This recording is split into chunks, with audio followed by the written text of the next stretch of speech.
in the early 70s. We rented for 5 years down at Mattakesett because they had a wonderful activity program for the children, and it allowed me to paint.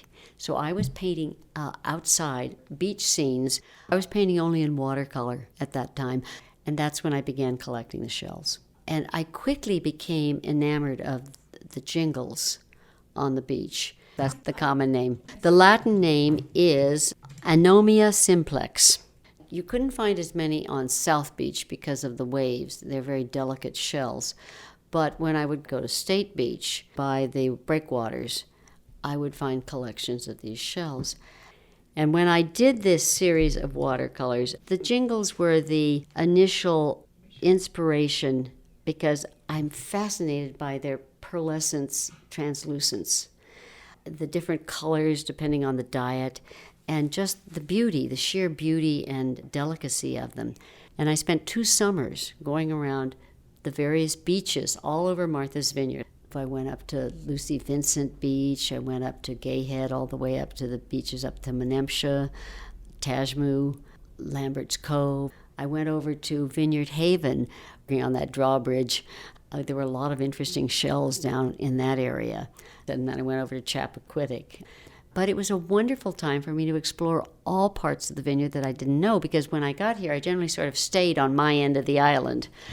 It made me so much more aware of the diversity of Martha's Vineyard.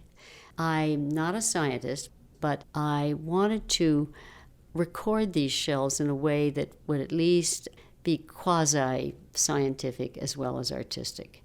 So to that end, I put not only the common name, but the Latin name of the shell on each piece.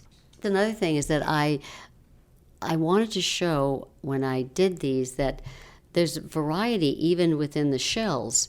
A certain shell, you can find it in different colors, just as you look at the jingles. I mean, there's orange, there's yellow, there's the black, there's the silver, the pearl-colored.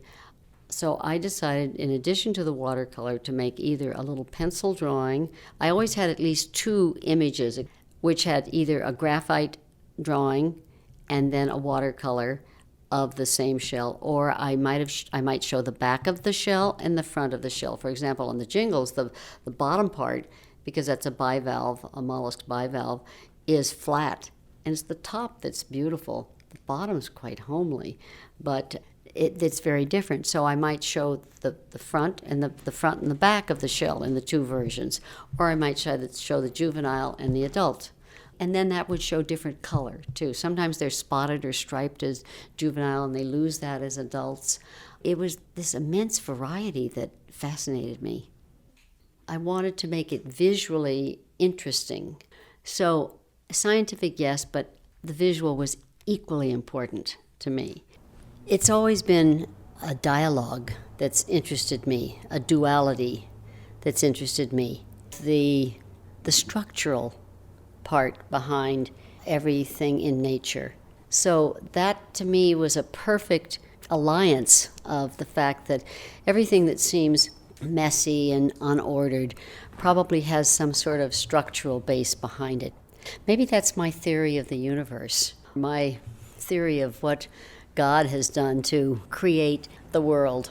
Started with a formless mass, and into that mass has been injected some sort of order. I also find order very calming, so when I did the shells, that was a very calming exercise. You can't change the shell. It's there. It's its gift to you. You can look at it, you can accept it, you can try and render it as poetically as you want, but it is its own thing. And whatever I do with it, it creates a certain translation of it.